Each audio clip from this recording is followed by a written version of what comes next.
the right innovation at the right time, which is something that I find myself asking myself in my business career, because we're a technology company and we're always looking for the next best thing, the next application to develop, the next business need to fulfill. The typical hype cycle.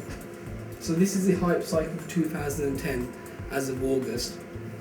And essentially what you have, they've charted these technologies on this curve, and they've actually got particular sectors.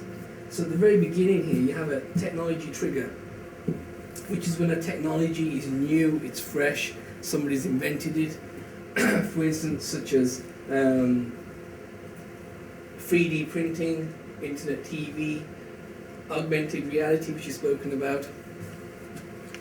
These are all new technologies which have just recently come to the market, or have not come to the market, I suppose are the wrong words. They've actually come into existence, and they're available for high-tech organisations or other business to invest money to take them further to see if they can actually make some money. Now the next sector we get is the peak of inflated expectations. As I said earlier, we have to be careful that we do not overestimate the short-term benefits of a technology, and the result of that is some technologies become completely overhyped, such as 4G standard, 3D flat panel TVs as of last year. The meaning of that is that they are completely overhyped, and people are beginning to realise they're not as good as they initially sounded. So what you have then, you have a sudden drop into the trough of disillusionment. There's some really interesting terms in these research studies. So as something falls into the trough, it's where people finally think, okay, we've had enough. We've tried to develop this technology, we've tried to utilise it to make money, and we've just realised all we've done is we've wasted a lot of money, or they perceive they've lost a lot of money, and that they're not achieving the business benefits that they initially thought would occur at this stage. So essentially what happens next is the interesting bit.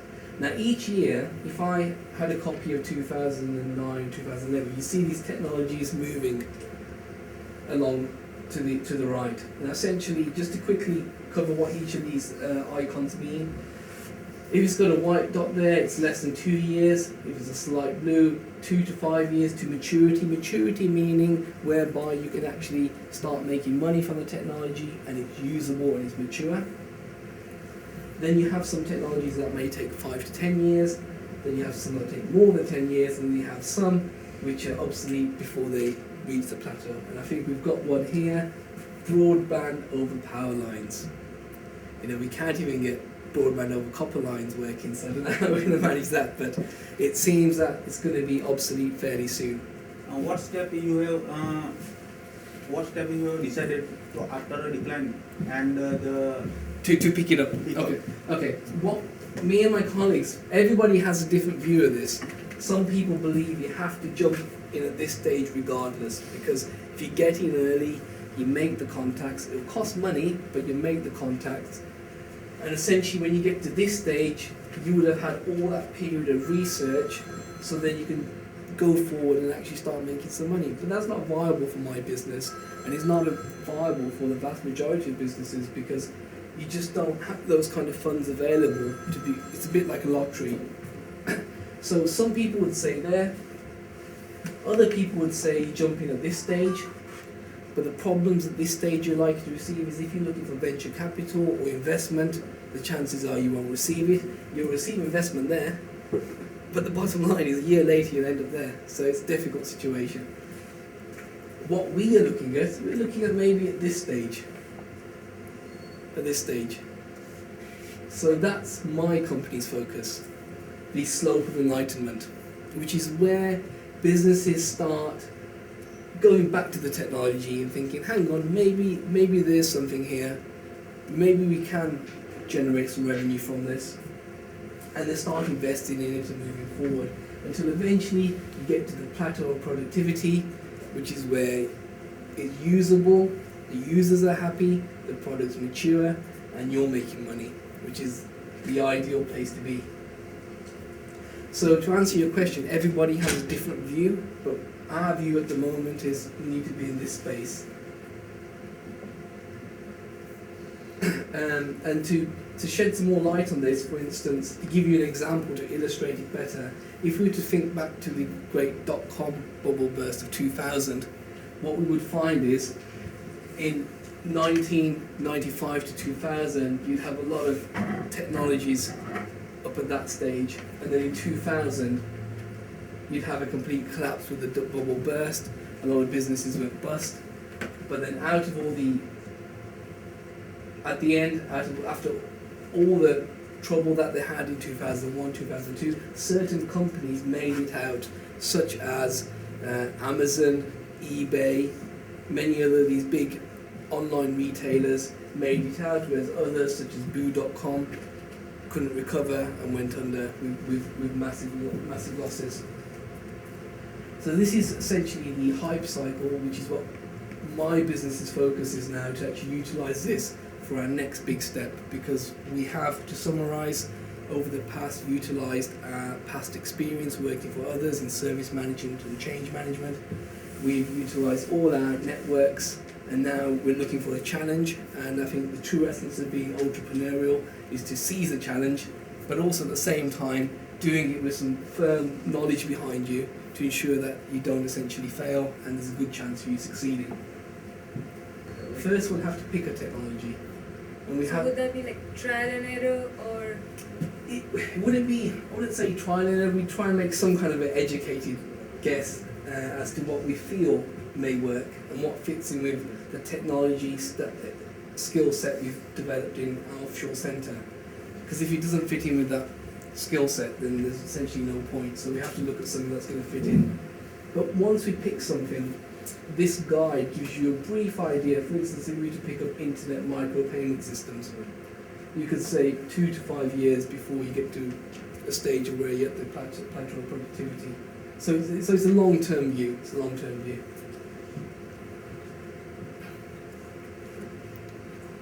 Any other questions?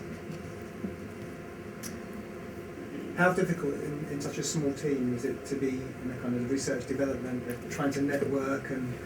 Very difficult, very, very difficult. In the early days, it was just myself and my business partner, and we had developers, and it was just myself and my business partner running around trying to develop our networks, to meet people. But the problem we found was, one of the biggest challenges you'll have is, on one hand you want to run out and meet people, but on the other hand you have to make sure you can deliver.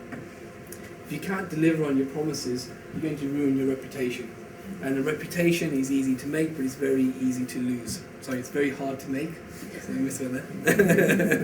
And it's very easy to lose. Technology, they have processes as well. I think Six Sigma's been on this process as well. I wouldn't. No, it's out. It's out. It's gone. It's fallen off. And but it's been on that hype as well. And but it's probably one of those processes that will make it to the other end.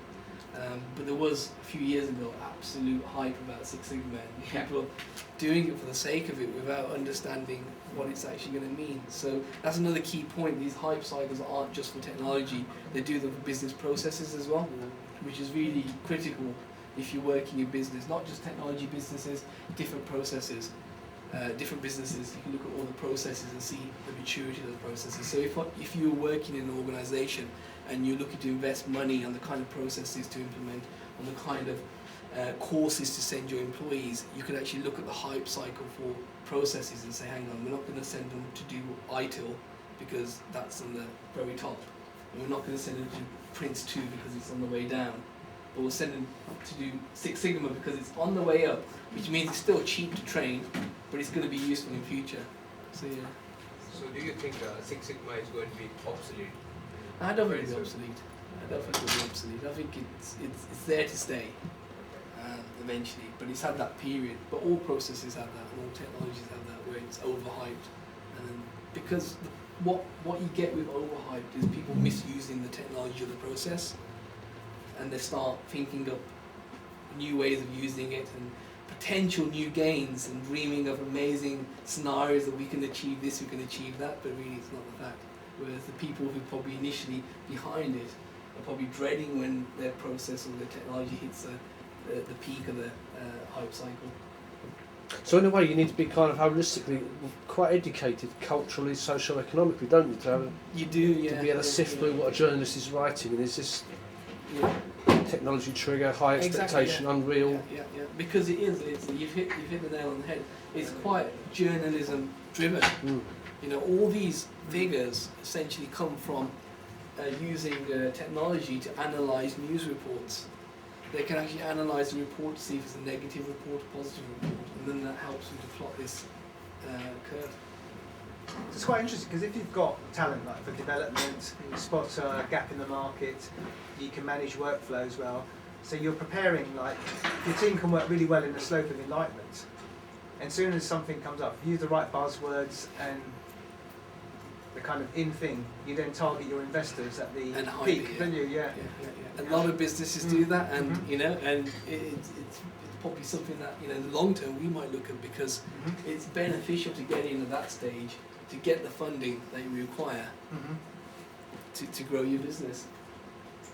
But you need to be very careful that as long as you're aware that eventually there'll be a downturn, Mm. and you always keep focused on that, you'll be able to ride that drop without too much of a problem. I guess in a way you've then got to defend, haven't you? That's a defensible position. You've always got to innovate and be part of the trigger. Then is that Exactly, yeah. Well, what happens is, you know, if you jump on a technology when it's there, it's great. You know, Yeah. you will get the hype, but you won't necessarily get returns. And by the time you realise you're not going to get returns, you're tipping over that side.